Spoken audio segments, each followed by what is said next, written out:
75वें स्वाधीनता दिवस पर लाल किले की प्राचीर से प्रधानमंत्री मोदी ने कुछ संकल्प, आजादी के 100वें साल में भारत की तस्वीर और विरासत पर गर्व जैसी कुछ बातें इस बार कही। महंगाई, बेरोजगारी, काला धन जैसी समस्याएं देश में नहीं है, ऐसा वे मानते होंगे। इसीलिए इस बार उन्होंने कुछ इस पर नहीं कहा।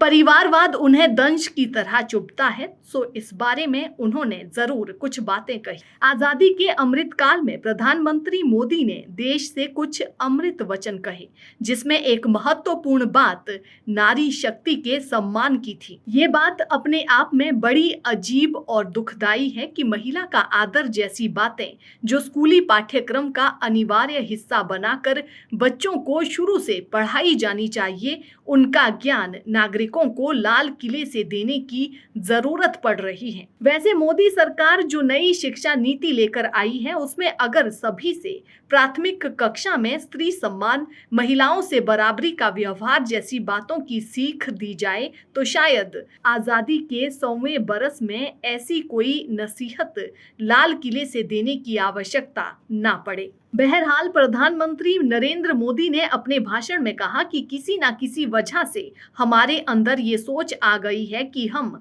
अपनी वाणी से, अपने व्यवहार से, अपने कुछ शब्दों से महिलाओं का अनादर करते हैं। उन्होंने लोगों से रोजमर्रा की जिंदगी में महिलाओं को अपमानित करने वाली हर चीज से छुटकारा पाने का संकल्प लेने का आग्रह किया। इसके साथ ही उन्होंने भारत के स्वतंत्रता संग्राम में महान महिला नेताओं के योगदान की भी सराहना की और लोगों से मानसिकता में बदलाव की अपील। हमें नहीं पता कि नरेंद्र मोदी की अपील में इतनी ताकत है कि नहीं कि रातों रात लोगों की मानसिकता में बदलाव आ जाए। प्रधानमंत्री इससे पहले भी बेटी बचाओ बेटी पढ़ाओ जैसे नारे दे चुके हैं, लेकिन इसके बावजूद देश में महिलाओं के साथ अपराध ज्यादा बढ़े हैं। उत्तर प्रदेश में चुनावों के वक्त उन्होंने मातृशक्ति महाकुंभ का आयोजन भी प्रयागराज में किया था। इन सब के बावजूद महिलाओं के साथ छेड़खानी, अपराध या हिंसा में कोई कमी नहीं आई।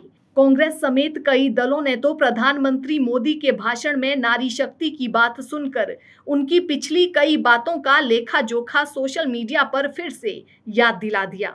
अभी पिछली बातों का राजनीतिक हिसाब किताब चल ही रहा था कि इस बीच खबर आई कि गोधरा कांड के बाद बिल्किस बानो से सामूहिक बलात्कार और उनके परिवार के 7 सदस्यों की हत्या करने वाले 11 अभियुक्तों को गुजरात सरकार की माफी नीति के तहत 15 अगस्त के दिन रिहा कर दिया गया है। इन 11 लोगों की रिहाई के बाद उन्हें तिलक लगाकर मिठाई खिलाने की तस्वीरें सोशल मीडिया पर वायरल हो गई, जिन्हें देखकर रूह कांप जाती है। क्या एक समाज के तौर पर हमारा इतना नैतिक पतन हो चुका है कि अब बलात्कारियों और हत्यारों का जेल के बाहर स्वागत होने लगेगा?